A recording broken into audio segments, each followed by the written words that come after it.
Welcome back to the Celebrity Scoop Insider. Remember to like and subscribe to my channel for more updates. Sylvester Stallone's last Rambo film with 26% RT score finds a new life on streaming.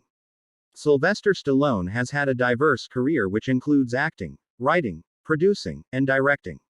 With a series of hit roles, he has two career-defining roles, Rambo and Rocky. Both roles have spawned successful franchises that have added new installments decades after its first installment.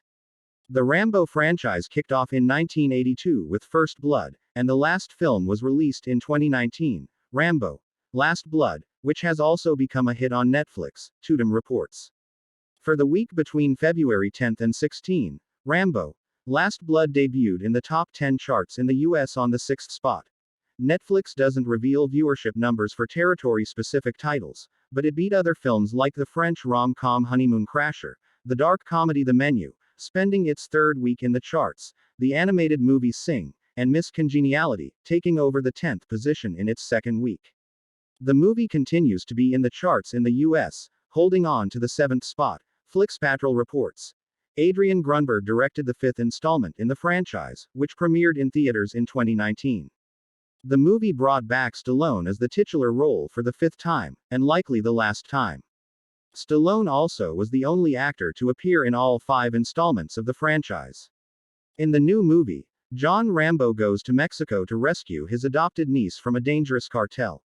Despite the ongoing popularity of the franchise and its revenue, reviews have fluctuated, and Rambo: Last Blood marked the lowest score from the critics, but the second best audience score. 2019's Rambo: Last Blood had an abysmal 26% approval score from the critics, but more than triple that score from the audience. An enthusiastic 81% approval score. 1982's First Blood, the first installment, boasts the best reviews in the entire franchise. 86% from the critics, alongside the certified fresh badge, the only one for the franchise, and the exact same score from the audience. The 1985 sequel, Rambo: First Blood Part 2, received a rotten 33% score from the critics and a passable 60% from the audience, while 1988's Rambo 3 had all poor reviews, 41% from the critics and 45% from the audience.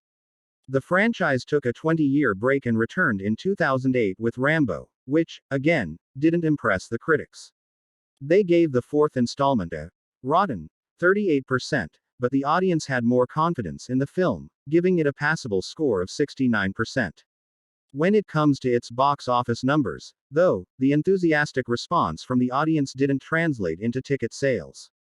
The fifth installment had a $50 million budget and only grossed $91.3 million worldwide, not enough to cover its investment as well as marketing and distribution costs.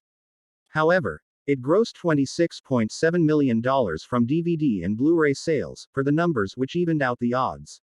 The highest grossing title in the franchise was the second installment, Rambo: First Blood Part 2, which grossed $300.4 million worldwide on a $44 million budget.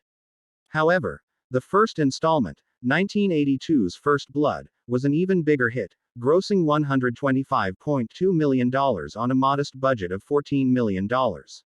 More hidden gems and epic endings are coming your way, so hit that subscribe button and turn on the bell. You don't want to miss what's next. This was the Celebrity Scoop Insider, bringing stories to life. Until the next reel, stay curious.